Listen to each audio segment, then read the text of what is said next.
पूर्णिमा का व्रत करने का कारण क्या है बताइए।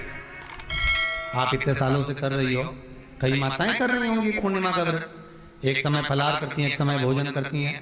भोजन में खीर का होना जरूरी होता है पूर्णिमा के व्रत में। दूध की सामग्री होना जरूरी होती है पूर्णिमा के व्रत में। 12 महीने की पूर्णिमा का मना नहीं है। और पूर्णिमा उठाने का भी समय होता है चैत्री।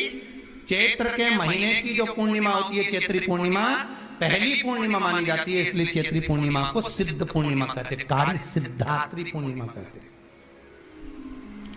सिद्ध करने वाला मनोरथी पूर्णिमा कहते हैं, मनोरथी पूर्णिमा। इसलिए पूर्णिमा का व्रत कहां से उठाया जाता है? चैत्र के महीने की पूर्णिमा से पूर्णिमा का व्रत उठाया जाता है कि मैं महीने की पूर्णिमा करूंगी तो चैत्र पूर्णिमा से उसको उठा लिया जाता है।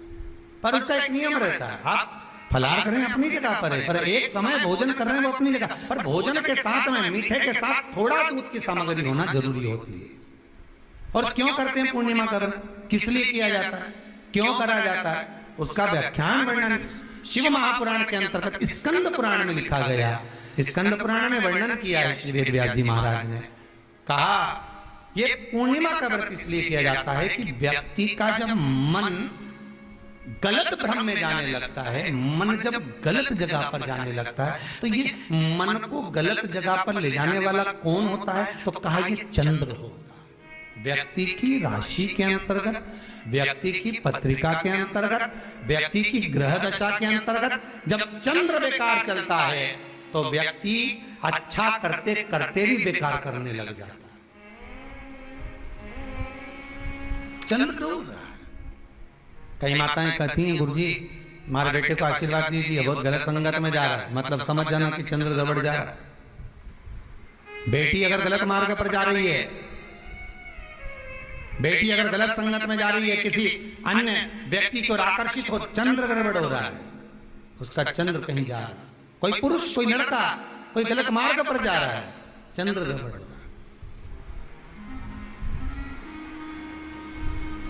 घर में जो क्लेश उत्पन्न होता है, घर में जो विवाद उत्पन्न होता है, उस विवाद को रोकने के लिए केवल चंद्र की ही, इसलिए तो पूर्णिमा घर की नारियां हमारे हिंदू धर्म में यहाँ तक स्कंद पुराण में कह दिया कि प्रत्येक पूर्ण आप लोग कभी आप लोगों ने सत्यनारायण जी की कथा करवाई। जितने लोग आस्था चैनल पर कथा सुन रहे हैं, जितने लोग फेसबुक यूट्यूब पर कथा सुन रहे हैं, यूट्यूब पर कथा का श्रवण कर रहे हैं, उनने कभी सत्यनारायण की कथा करवाई होगी। तो उसमें लिखा है हर कार्तिक, हर पूर्णिमा को, हर संक्रांति को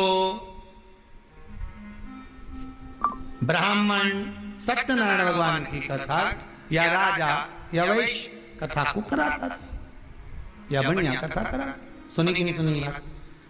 सत्यनारायण भगवान की कथा में लिखा है, स्कंद पुराण के अंतर्गत जो सत्यनारायण भगवान की कथा का स्मरण किया उसमें लिखा है प्रत्येक संक्रांति पूर्णिमा को सत्यनारायण की कथा करवाने लगा और ये योनि को प्राप्त हुआ, इस योनि से छूटा, इस योनि में गया। लिखा है, सब कुछ लिखा है। अब उत्ते से समझ जा कि पूर्णिमा को सत्यनारायण की कथा करने का बोला है।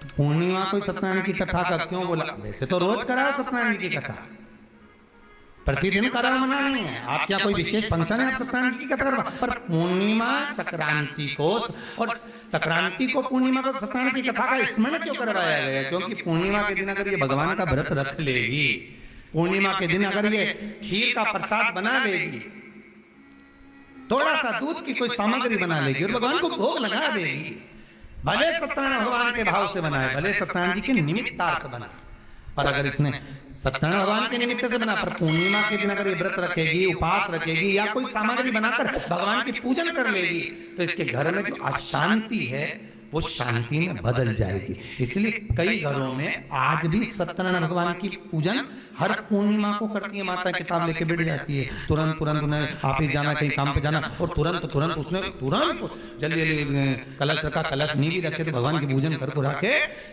ब्राह्मण देवता को बुला लेगी, ब्राह्मण नहीं आएंगे तो खुद कर लेगी, पर करती जरूर है। इतना सा आटा सेक लेगी, पंजेरी बनाई, सीरा बनाई, मिठाई रख दो, कुछ भी करेगी पर सत्यनारायण की कथा कर दे। उसका मन लग गया, मतलब पूर्णिमा को करना है। उसको करने से क्या होता है? शांति रहती, शीतलता है। जिसके घर में हर महीने की पूर्णिमा को खीर बनती हो, ध्यान दीजिएगा, बहुत सुंदर संवाद चल रहा है, बहुत ध्यान देने वाली बात है। प्रत्येक महीने की पूर्णिमा को जिसके घर में दूध की सामग्री बनती हो, दूध की सामग्री तैयार होती हो, खीर प्रसाद तैयार होता हो, उसके घर में कभी क्लेश नहीं हो सकता, चाहे सास बहू